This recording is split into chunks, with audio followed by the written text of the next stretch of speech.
Assalamualaikum warahmatullahi wabarakatuh. Alhamdulillahirabbil alamin wa bihi nasta'in. Amma ba'du. Ismi Faiz Barul Ulum, ana thalibul jami'ah fi qismi talib lughatul arabiyyah. Al-faslu ba. Di sini saya akan sedikit menjelaskan mengenai metode langsung atau thariqatul mubasyirah. Langsung saja. Yang pertama ada latar belakang, kedua ada karakteristik, yang ketiga ada langkah-langkah penyajian, yang keenam ada contoh materi. Langsung saja.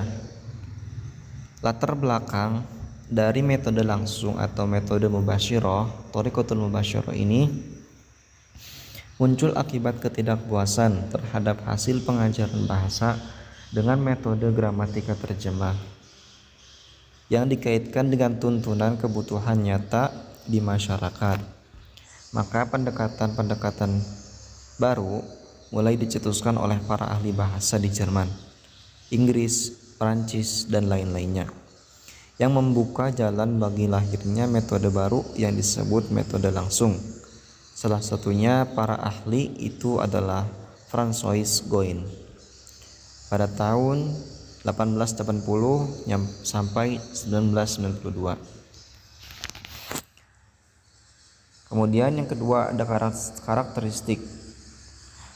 karakteristik dari metode mubasyirah, metode langsung atau thariqatul mubasyirah ini. Yang pertama ada tujuan utama. Tujuan utama yaitu pengajaran atau BT secara lisan agar pelajar bisa berkomunikasi dalam bahasa tulis. Yang kedua ada materi pelajaran, yaitu buku. Materi pelajaran ini boleh berupa buku atau teks yang berisi kosakata dan penggunaannya dalam kalimat. Yang ketiga, kaidah-kaidah bahasa. Kaidah-kaidah bahasa ini diajarkan secara deduktif, yaitu dari contoh-contoh kemudian diambil kesimpulannya.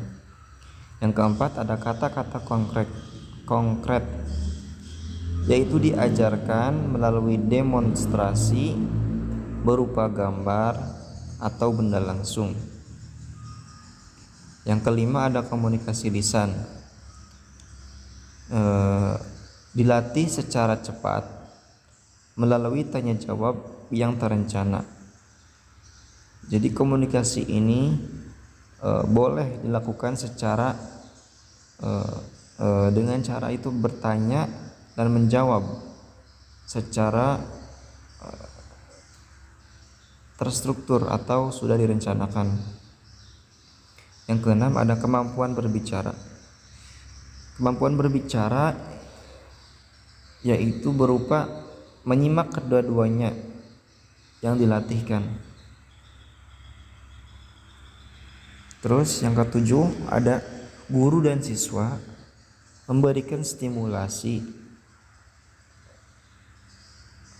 Guru memberikan stimulasi berupa contoh dan siswa hanya meresponnya.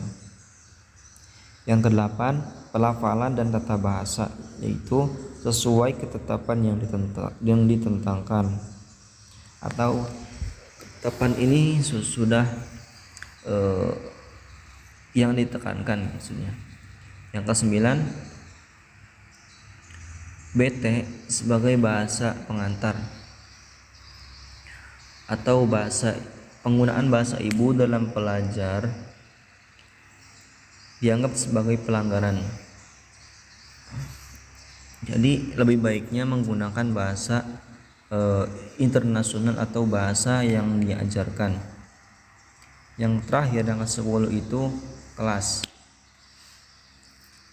yaitu sebagai lingkungan buatan atau tempat siswa berlatih secara langsung. Kemudian ada langkah-langkah penyajian. Ada guru. Pertama, guru menyajikan materi secara lisan. Kemudian pelajar menirukan berkali-kali sampai benar pelafalannya dan paham maknanya. Yang kedua, tanya jawab. Boleh menggunakan kata tanya, ma, hal, aina. Yang ketiga, guru yakin bahwa siswa menguasai materi yang disampaikan dan memberikan contoh bacaan yang benar, lalu meminta siswa untuk membaca secara bergantian. Yang keempat, kegiatannya menjawab secara lisan pertanyaan atau latihan yang ada dalam buku. Yang kelima, bacaan tulis umum. Boleh siswa membaca buku tambahan seperti novel, cerita, sejarah, buku bacaan-bacaan lainnya. Kemudian yang keenam, tata bahasa. Diberikan pada tingkat tertentu secara induktif. Yang ketujuh, siswa didorong untuk berani berbicara dan tidak perlu takut salah. Jadi penyajian ini siswa harus lebih aktif dalam kelas, karena ketika siswa berani untuk melakukan berbicara di dalam kelas, walaupun salah tetapi akan dibenarkan oleh guru tersebut. Kemudian di sini ada contoh materi. Dalam metode langsung ini penggunaan bahasa ibu sangat dihindari. Oleh karena itu disusun sedemikian rupa sehingga memungkinkan guru melakukan peragaan dan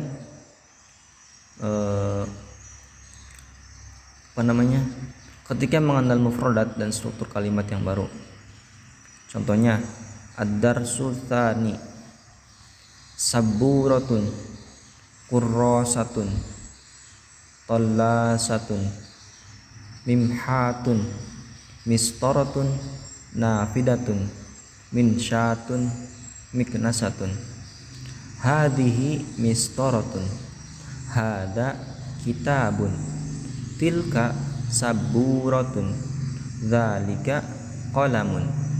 Ma hadhihi, hadhihi kurrasatun. Ma hadza, hadza kitabun. Mungkin cukup sekian yang bisa saya sampaikan mengenai metode langsung atau thariqatul mubasyarah. Kurang dan lebihnya mohon maaf atas penjelasan yang bisa saya sampaikan. Syukron ala ihtimamikum. Ila liqa. Wassalamualaikum warahmatullahi wabarakatuh.